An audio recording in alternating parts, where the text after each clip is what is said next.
আমাদের দেশে এই যে কোটা আন্দোলন চলছে এটা আসলে কতটুকু যৌক্তিক। এই কোটা আন্দোলন কিন্তু আজকের না, আমার খুব ভালোভাবে মনে আছে আমরা যখন 2015-এ শিক্ষা ব্যবস্থায় ভ্যাটের বিরুদ্ধে স্ট্রাইক করেছিলাম এবং সেটা সফলও হয়েছিল। তার ঠিক পরেই সবচেয়ে বেশি সারা দেশে সারা জাগিয়েছিল যেই স্ট্রাইকটা, সেটা ছিল এই কোটা রিফর্ম। তখনকার স্টুডেন্টদের চাওয়া ছিল কোটার রিফর্ম করা এবং স্টুডেন্টরা খুব সুষ্ঠুভাবে স্ট্রাইক কন্টিনিউ করছিল শাহবাগে। বাট সেখানে কতিপয় দলের রাজপথের লড়াকু সৈনিকেরা পুলিশের সাথে মিলে স্টুডেন্টদের ওপর অ্যাটাক করে এবং সেখানে প্রচুর স্টুডেন্ট আহত হয় এবং এটা নিয়ে অনেক কন্ট্রোভার্সি হয়, অনেক লেখালেখি হয়। পরবর্তীতে দেখা যায় কোটাটা বাতিল করে দেওয়া হয়। অথচ শিক্ষার্থীদের চাওয়া ছিল কোটার রিফর্ম, কোটার সংস্কার করা, সেটা বাতিল কেন করা হলো? বিষয়টা এমন হয়ে গেছে, একজন রাঁধুনি একটা তরকারিতে 3 চামচ নুন দিচ্ছে, আপনি তাকে বললেন নুন আর একটু কমিয়ে দিও, এর পরদিন রাঁধুনি নুন দিলই না। তো খুব স্বাভাবিক না, আপনি সেখানে প্রশ্ন তুলবেন নুন কেন দিলা না, কাল থেকে আবার নুন দিও, বাড়িয়ে দিও। তখন সে যেই পরিমাণ নুন দিয়ে যাচ্ছিল 3 চামচ সেটাই দিল। তো বিষয়টা সার্কাস হলো না? তো এটা তো খুব স্বাভাবিক। কোটা যখন বাতিল করে দেয়া হলো, যারা এটা সুবিধা ভোগ করছিল তারা এটা নিয়ে প্রশ্ন তুলবে এবং তারা আপিল করলো এবং পুনরায় সেই আগের মতোই কোটা আবার বহাল করা হলো। তো এটা তো একটা সার্কাস হলো। আমাদের দেশের মতো এত বাজে কোটা ব্যবস্থা বিশ্বের আর কোথাও নেই। হাজারে 1 থেকে 1.5 জন মুক্তিযোদ্ধার জন্য কোটার পরিমাণ 300। হাস্যকর না? 1972-তে যখন এই কোটা সিস্টেমটা চালু করা হয় তখনকার জন্য এটা অ্যাপ্রোপ্রিয়েট ছিল। তখন মুক্তিযোদ্ধা ছিল অনেক এবং বেশিরভাগ মুক্তিযোদ্ধারাই তারা গাঁও গ্রাম থেকে উঠে আসছে, তো তাদের জন্য এটা দরকার ছিল। কিন্তু সময়ের সাথে সাথে এখন মুক্তিযোদ্ধাদের ছেলে মেয়ে নাতি পুতি 14 গোষ্ঠী সহজে একটা সুবিধা ভোগ করছে। এটা আসলেই এটার কোনো যৌক্তিকতা নেই।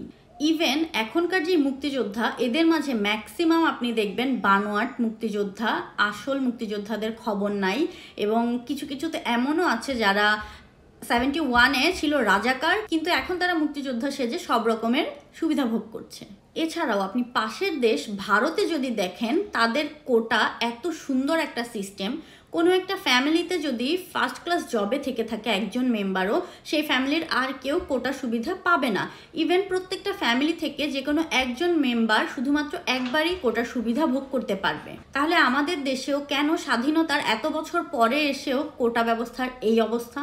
কেমন একটা রাজতান্ত্রিক ব্যাপার হয়ে গেল না? সচিবের ছেলে সচিব হবে এবং চাষার ছেলে চাষাই রবে। এই সিম্পল ব্যাপারটা একজন রিক্সাওয়ালার ভিডিও দেখলাম, তার মাথায়ও এই বিষয়টা ধরেছে, সেও এই বিষয়টা নিয়ে এত সুন্দরভাবে কথা বললো। অথচ আমাদের দেশের রুই কাতলদের মাথায় এই বিষয়টা আসে না। কোটা সিস্টেমে গুটি কয়েক মানুষ বলতে গেলে বিনা প্রতিযোগিতায় ফার্স্ট প্রায়োরিটিতে জবে এবং শিক্ষাক্ষেত্রেও বিভিন্ন ইউনিভার্সিটিতে তারা সুযোগ পেয়ে যাচ্ছে। অথচ এইদিকে লাখো লাখো মেধাবী সিট পাচ্ছে না। সিটের অভাবে তারা তাদের মেধাকে কাজে লাগাতে পারছে না। মেধাবীরা ঝরে পড়ছে দিনকে দিন। অনেকেই দেখলাম বিভিন্ন ফুটেজ শেয়ার করছে, তাস খেলছে স্টুডেন্টরা বা গান গাচ্ছে। আসলে দেখেন, এত এত স্টুডেন্ট সবাই কিন্তু ডেডিকেটেড থাকে না।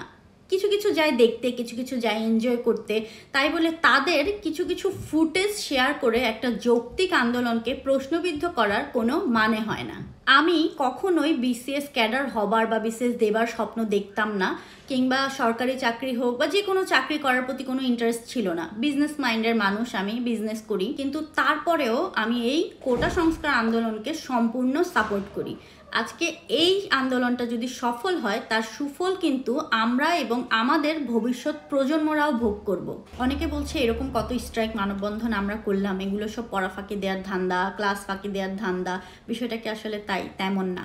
এতগুলো দিন ধরে রোদে বৃষ্টিতে গরমে রাস্তায় দাঁড়িয়ে প্ল্যাকার্ড হাতে নিয়ে স্লোগান দেয়া এতটা সহজ কিন্তু না। বরঞ্চ যারা পথে নেমেছে তাদের মনোবলটা ভেঙে না দিয়ে তাদেরকে অ্যাপ্রিসিয়েট করুন। তারা আপনার অধিকার নিতে আসেনি, তারা নিজেদের অধিকার আদায় করতে পথে নেমেছে। এবং আমাদের খুশি হওয়া উচিত যে এই জেনারেশনটা এখনও পুরোপুরি মেরুদণ্ডহীন হয়ে যায়নি। নিজেদের অধিকার আদায় করে নিতে কিংবা পথে নামার মতো সাহস এখনও এই জেনারেশনের রয়েছে। এবং আমরা বলতে পারি যে জনদুর্ভোগ হচ্ছে, ভোগান্তি হচ্ছে। দেখেন, একটা রাষ্ট্রের গঠন এত সহজে সংস্কার করা কিংবা সুন্দরভাবে তৈরি করা এত সহজ না।